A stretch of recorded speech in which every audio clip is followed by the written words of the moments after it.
You've been misled. Since you first took your steps, you've been taught that discipline is merely a matter of willpower, pushing through laziness, waking up early, making lists, believing that the mere act of organizing your day could fix the deep-rooted chaos within. But the truth is far harsher. Discipline isn't about random bursts of effort or waiting for that magical morning motivation. Discipline is a battle, a relentless, internal start speech, end speech, R. In this war, you either command your mind like a ruler commands an army, or you fall prey to your own weaknesses. Most people live like crumbling ruins, overrun by impulses, their lives sabotaged by their own disorder, constantly falling to the smallest temptation. They fail to see that without strategic discipline, there is no freedom, no strength, no victory. Those who refuse to master themselves are forever chained to chaos. Niccolò Machiavelli, one of the most misunderstood thinkers in history, knew this better than anyone. While many talk about being positive or believing in oneself, Machiavelli looked at human nature with the surgical coldness of someone who knows that the world does not reward the well-intentioned. It rewards the disciplined. It rewards those who, even under pressure, even surrounded by disorder, can maintain control. For Machiavelli, discipline was not a moral choice or a beautiful ideal. It was a matter of survival. Without discipline, both the king and the peasant were doomed to the same fate, ruin. And here is the cruelest part. The moment you fail to govern yourself, you hand over the keys to your own destiny, to someone else, to another force, to any impulse that blows stronger than your weak will. Life, like a throne, is never empty. Either you occupy your place with absolute dominion, or you will be governed. If you think discipline is waking up early only on the days you feel motivated, forget it. If you think that wanting is enough to stay firm, forget it. This video is not for those seeking comfortable advice. This video is for those who are ready to take on the brutal responsibility of shaping themselves like a craftsman shapes a sword. True discipline requires constant vigilance, strategic planning, relentless self-control. It demands that you build an internal fortress where luck has no power, where chaos finds no gaps.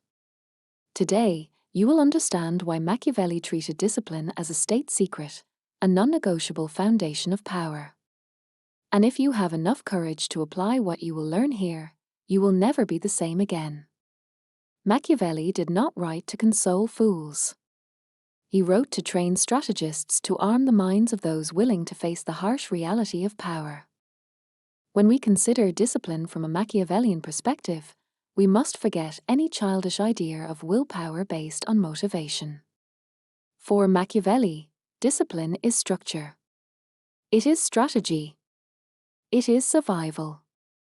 Without it, even the most promising of men becomes easy prey for the forces he cannot control.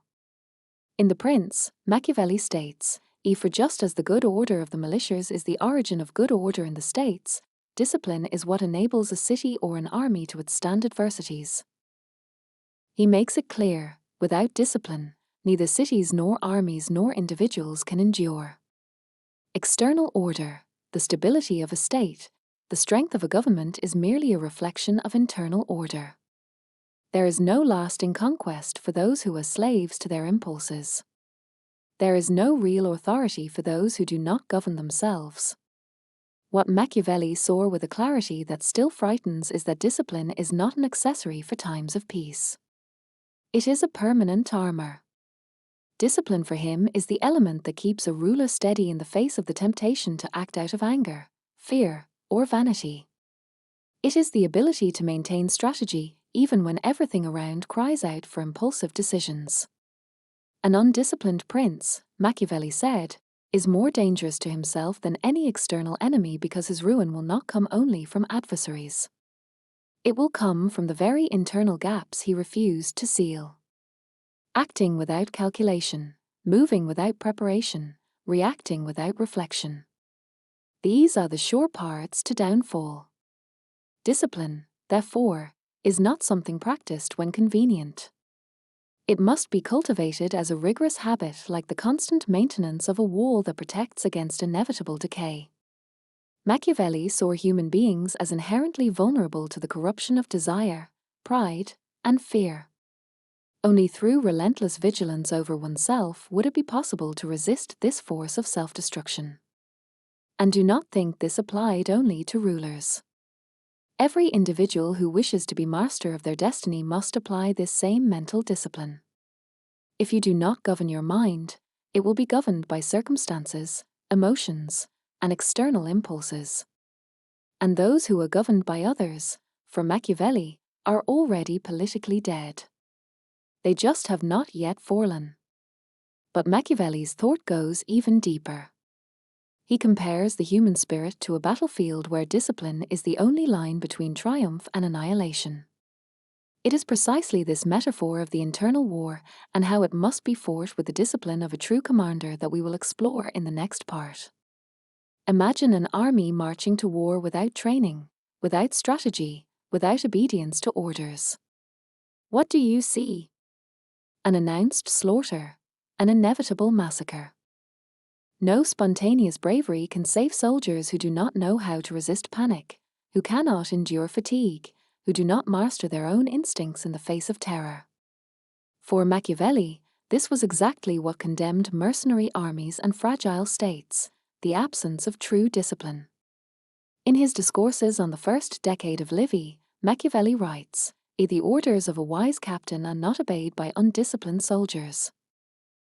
This statement is more than a military observation. It is a profound psychological principle.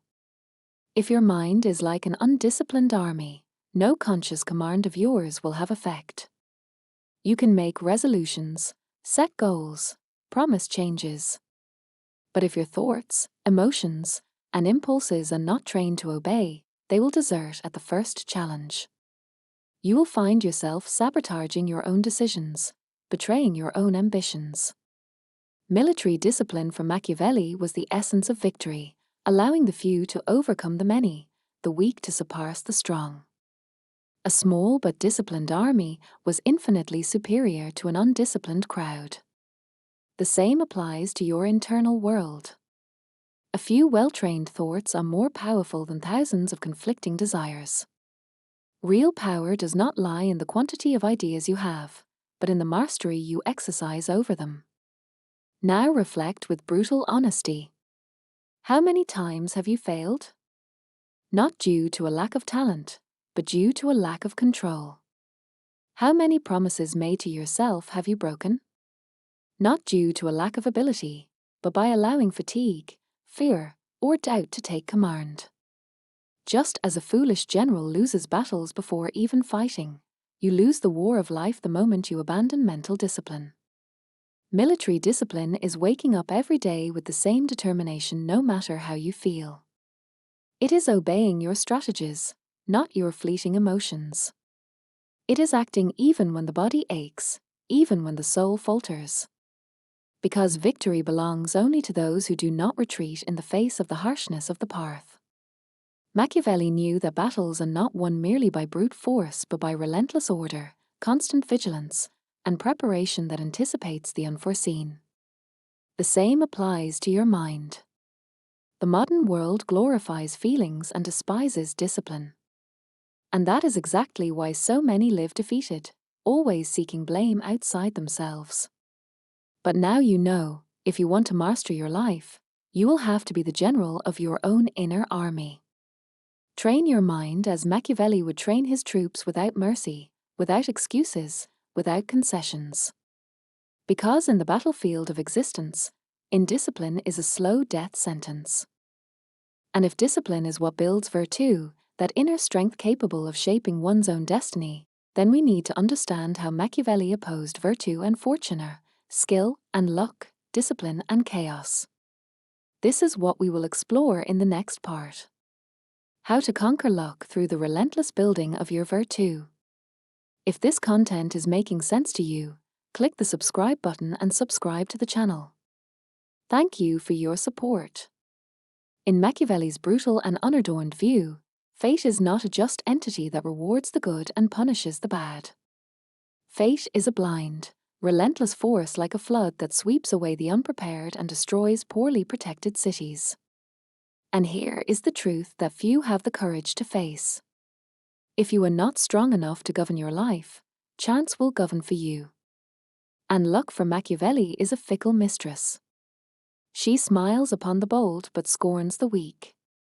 In The Prince, Machiavelli writes, "A fortune is like one of those impetuous rivers that, when they become enraged, flood the fields, topple trees and buildings, lift the earth from one side and deposit it on another.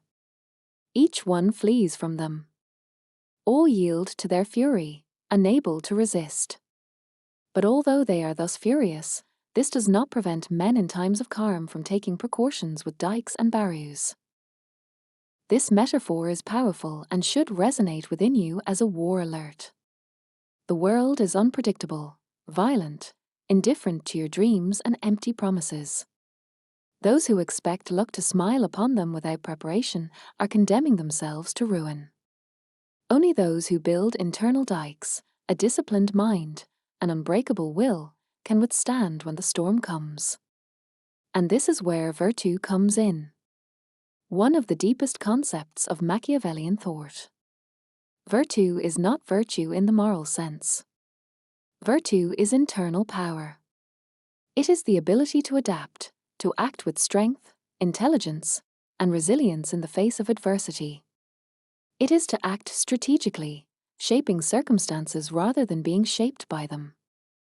Virtue is discipline in action. It is the expression of your ability to stand firm when everything crumbles, to create opportunities where others see only despair, to resist the childish impulse to blame luck for your own failures. For Machiavelli, great men do not depend on luck. They challenge it, bend it, use it as a tool, never as an excuse. They build their own dikes before the flood. They cultivate discipline before the crisis demands strength they do not have. They train their minds for war while others still sleep, cradled by the illusion that everything will turn out in the end.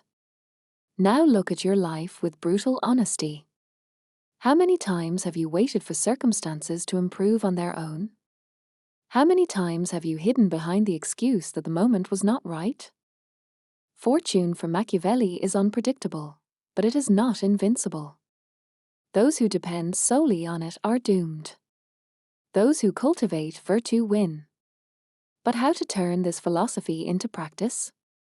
How to stop being a plaything of luck and become a builder of one's own destiny? This is exactly what we will reveal in the next part.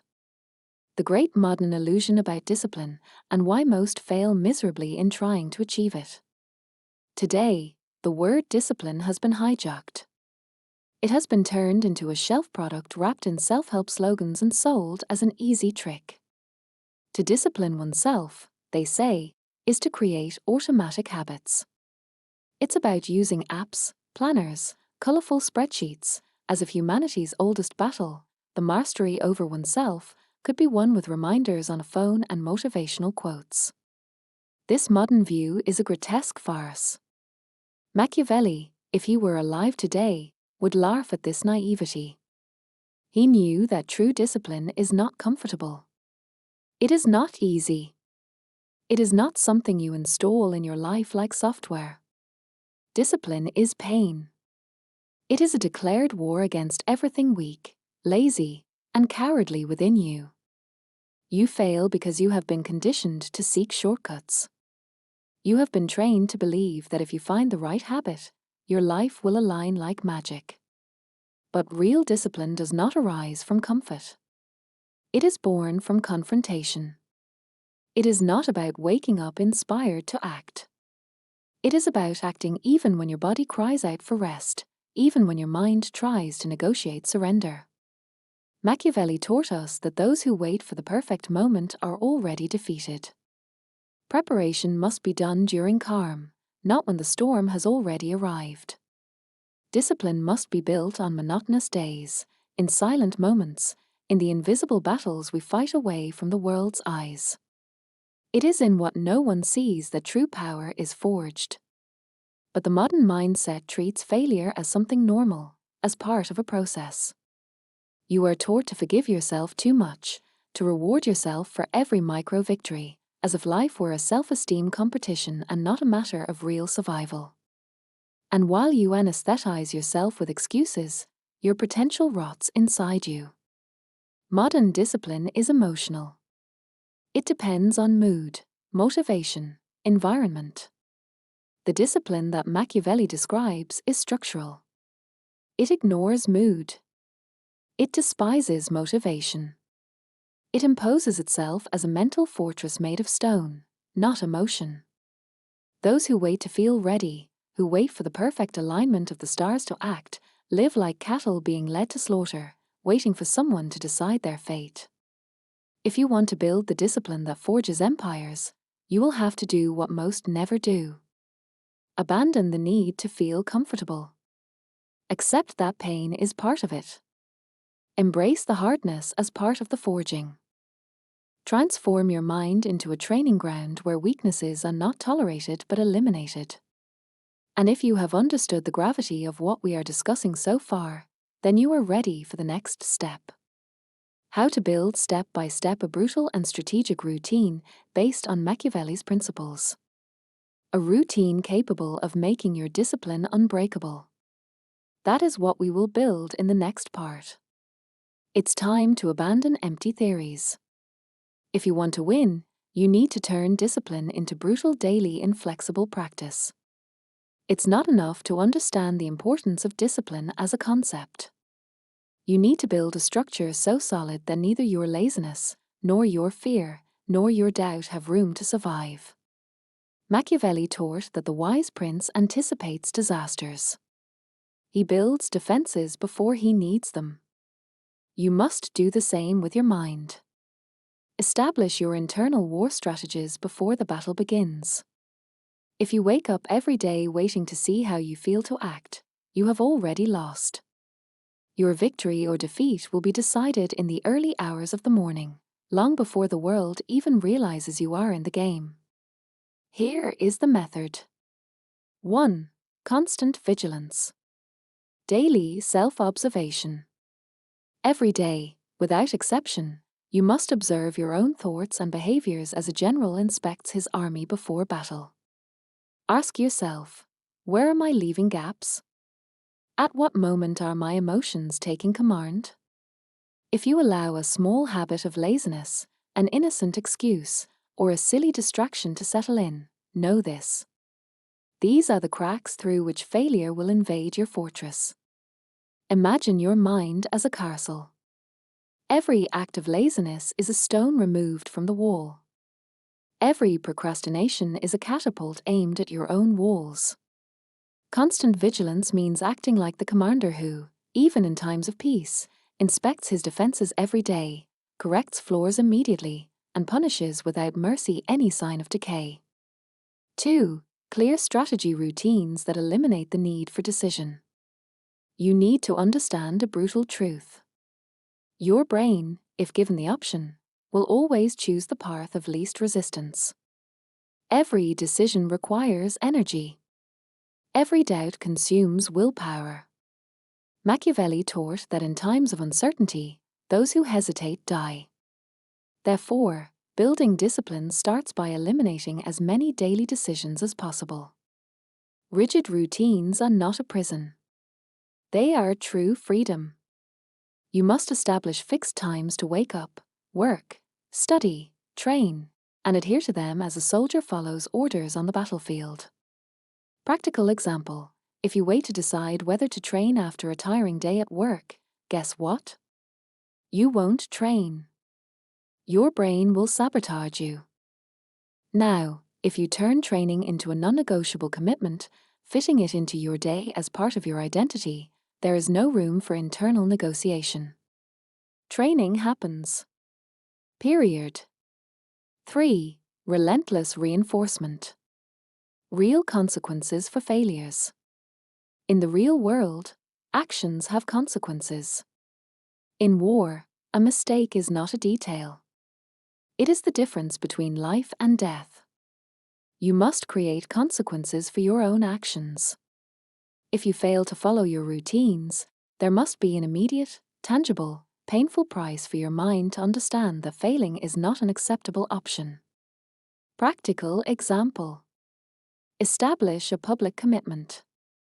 If you fail to follow your routine, you must donate money to a cause you despise. You must tell your friends that you failed. You must carry the weight of shame and loss. And more importantly, you must understand that discipline is not just about rewards, but mainly about avoiding ruin. Comparison to fix the idea. Think of a soldier in training. He does not choose whether to run 5 kilometers in the rain because he is motivated. He runs because there is a chain of command. Because he knows that failure means punishment, shame, expulsion. Your mind must work the same way. It obeys because it is right, not because it is comfortable. This is the truth that few accept. Building real discipline is putting chains on yourself before life puts shackles on you. It is making hardness a daily ritual. It is waking up every day and, without feeling sorry for yourself, marching towards your goal with the coldness of a relentless commander. Now that you know what you need to do, a deeper question arises. Why, despite knowing all this, do so many people continue to sabotage their own lives? It is this silent sabotage, this war against oneself, that we will expose and destroy in the next part. If what you're hearing resonates with you, you'll find real value in my ebook, Beyond the Shadow. It breaks down Jung's core ideas and gives you tools to understand yourself more deeply. The link is in the pinned comment. If you have made it this far, you need to understand one thing. Knowledge without action is cowardice. Many will hear these words, feel the cutting truth within them, and yet will return to their lives of excuses, procrastination, and self-sabotage. They will go back to being subjects of their own impulses, slaves to their own weakness, begging for crumbs of luck while cursing fate. But some, few, will make the choice that transforms ordinary men into commanders of their own destiny. The choice to stop being governed and start governing. The choice to build true discipline, not as an ornament for good days, but as an unbreakable mechanism that sustains your entire existence. Machiavelli taught us that those who wait for the perfect moment are already defeated. Preparation must be done during calm, not when the storm has already arrived. Discipline must be built on monotonous days, in silent moments, in the invisible battles we fight away from the world's eyes. It is in what no one sees that true power is forged. But the modern mindset treats failure as something normal, as part of a process. You are taught to forgive yourself too much, to reward yourself for every micro-victory, as if life were a self-esteem competition and not a matter of real survival. And while you anesthetize yourself with excuses, your potential rots inside you. Modern discipline is emotional. It depends on mood, motivation, environment. The discipline that Machiavelli describes is structural. It ignores mood. It despises motivation. It imposes itself as a mental fortress made of stone, not emotion. Those who wait to feel ready, who wait for the perfect alignment of the stars to act, live like cattle being led to slaughter, waiting for someone to decide their fate. If you want to build the discipline that forges empires, you will have to do what most never do. Abandon the need to feel comfortable. Accept that pain is part of it. Embrace the hardness as part of the forging. Transform your mind into a training ground where weaknesses are not tolerated but eliminated.